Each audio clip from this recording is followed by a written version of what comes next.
Hi guys, welcome back to An American in Poland. Today's topic, R.O.D properties. What are they and why should the US have them? So first of all, let's start with the name. It's an acronym for Rodzina Ogrody Działkowe, or in English, Family Allotment Gardens. The original purpose of these allotments was to provide the Polish people with the opportunity to have land for growing fruits and vegetables, helping them out financially by growing their own food and lowering food insecurity. The first gardens were established in 1897 in the city of Grudziądz by Dr. Jan Jakowski. Now, up until World War II, the allotment sizes was about 500 square meters. But after the war, this size had to be reduced. So in some gardens it's 200 square meters, in others it's 300 square meters. This size is determined by the local association boards in each garden.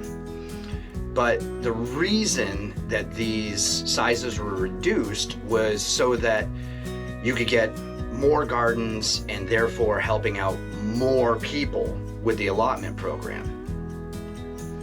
So right now in Poland, there's almost 5,000 gardens, and they're broken up into 966,000 developed plots. This covers an area of about 44,000 hectares. If you're an American, that's 109,000 acres. Each family is allowed to own one plot. This applies to a couple and their children under the age of 18. But once the kids turn 18, then they can buy their own plot. So it doesn't even have to be technically like, a family type thing. Any adult Polish natural citizen or natural person here in Poland can buy an allotment. That's how I got so lucky. But you got to think about that. That's a green space for almost 1 million families. So you figure that's not just 1 million people.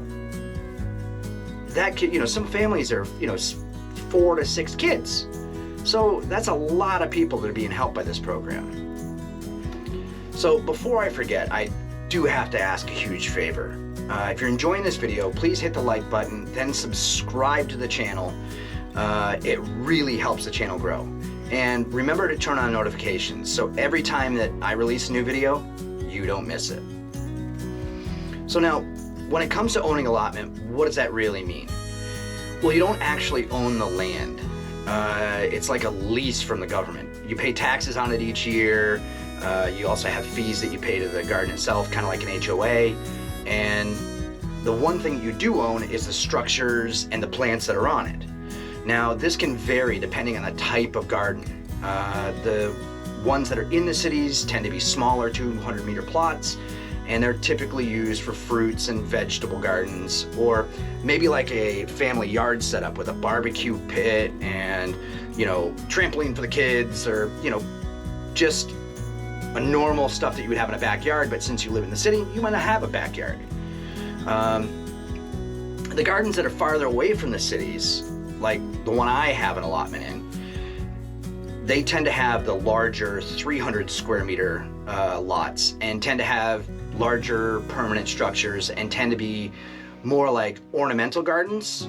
For example, here in our garden, I'd have to say maybe like 50% of the houses that are here are like real houses with insulation and heat, and even some of them have AC. So when you look into buying a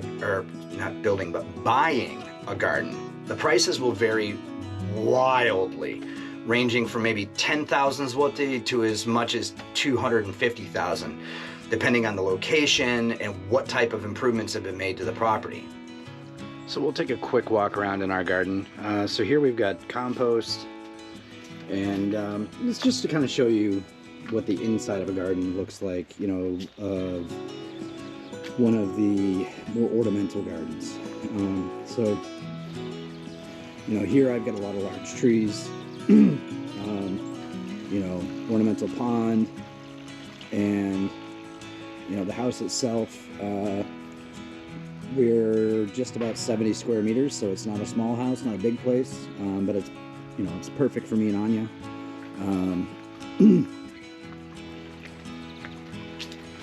We've got our barbecue grill. Then Here around out back, you know, we've got the wood pile for heating in the winter, and our little garden shed, which I use as a recording studio for An American in Poland, as well as, you know, my workshop for stuff here around the garden. But yeah, so that's kind of what a garden looks like. You know, we've got heat, AC, full bathroom, running water. We've got our own well for water, and yeah, we love it here. Now, the gardens have kind of evolved into like vacation spots, an outdoor green space of their own where people can get together with their friends and their families outside the hustle and bustle of the city. You see a wide range of people here in the gardens, from kids running around here on their bicycles to retirees. The gardens organize different community events like barbecues, dances, play days for the kids, where they have like all kinds of entertainment for them. So now this is the common area for our particular garden. This is where they do, you know, the parties and garden meetings they have every year. You know, it's a place where if you want to come and have a big party, you can. If you don't want to have, if you have too many people for in your garden, you can organize it so it's done here. You see up on top here this Polish flag, then the gardener's flag, and the Euro flag. So one of the foundational points of the gardens is health and well-being. So for example, here in our garden, we've got these small kind of health and fitness area that was set up and comes from the garden funds. So now this garden is an expansion. The original garden, which was R.O.D, I think has 300 allotment plots. And then they added on Vogovo 2, which has another additional, I think, 250. So it's a pretty large complex. Now they have separated the gardens. So Vogovo, R.O.D Vogovo is now Wiśniewo, and Vogovo 2 is still Vogovo 2. But we're going to take you over to Wiśniewo and kind of show you around there as well at some of their amenities that they have. So this facility is in Wiśniewo. It is where they hold Mass every weekend. The local parish priest from Ibno comes and holds a Mass at that time. Folks from both Wiśniewo and R.O.D Vogovo 2 can come and go to church services, which is really kind of fantastic. A lot of these are older folks. You know, they'll come to the gardens for the summer, and you know, this way here, they're not having to, you know, go to the local church. A lot of these folks, they don't drive anymore, and so they have access to everything they need here. One thing I think is awesome is that the gardens have made use of state lands that otherwise might have been left feral, and then they've turned them into this awesome green space that the Polish people can enjoy. It also brings together people to socialize, you know, something that's greatly needed today, you know, as we become all more technologically segregated. Yeah, guilty. Think of the millions of acres of land in the US that's currently being used for nothing, and how much the people and the land itself could benefit from a program like this. If you've got green spaces, you don't have California catching on fire. Now, one concern I have heard from people is, well, what if the government takes the land back? Well, there's a provision for that. It's kind of like eminent domain in the United States.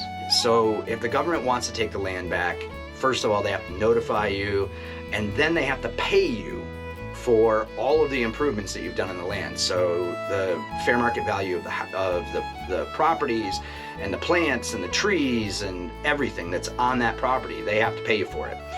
And I really haven't heard of any of these gardens being removed. If anything, they want to grow the program, not crush it.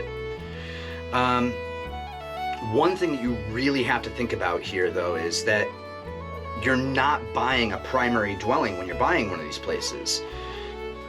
You actually have to show that you have a primary residence, whether it be an apartment or another house or something like that. And some gardens require that it be within a certain distance from the gardens in order for you to even get one, because they want to make sure that you're actually taking care of the place and you're not using, oh, well, it was too far and I couldn't travel. You know, they don't want that as an excuse. So they want to make sure these are nice. With that being said, there's no limitations to how much time you can spend here in the garden. Like a lot of folks that have apartments in the city, you know, they spend the majority of their time once they retire here in the gardens because they've got heat, they've got AC, they've got insulation. And, you know, so they come here and they spend their time where they can socialize with their friends and, you know, have just a little more laid back way of life. You know, I think that this program could be a huge, huge benefit in the US. You know, there are literally millions of people in these cities that have zero access to a green space. Heck, I'll bet you if you walk up to most kids in the city, they don't even know how a vegetable is grown, you know? So it would be really awesome to give them the opportunity to have a space of their own where they could just get out of the city, get fresh air, and not have it cost $1 million. You know, that's one of the challenges that would be found in the US is you got to keep the government from charging way too much for the leasing of the property, but you also have to keep the cost enough so that people feel like responsible for it, like they have a stewardship towards it, and it doesn't just go to hell. Yeah, so if you agree with me, throw a comment in the bottom there. Give us a like and a thumbs up. I guess that's the end of this video. If you've made it this far, please do me a huge favor and hit that like button, hit the subscribe button, and think about checking out some of my other videos. Also, make sure that you've got notifications set up because we're adding new content frequently. I got a couple of new gadgets, so I'm going to be traveling around Poland, giving it a try, and we look forward to seeing you guys back right here on An American in Poland. Thanks an awful lot for watching.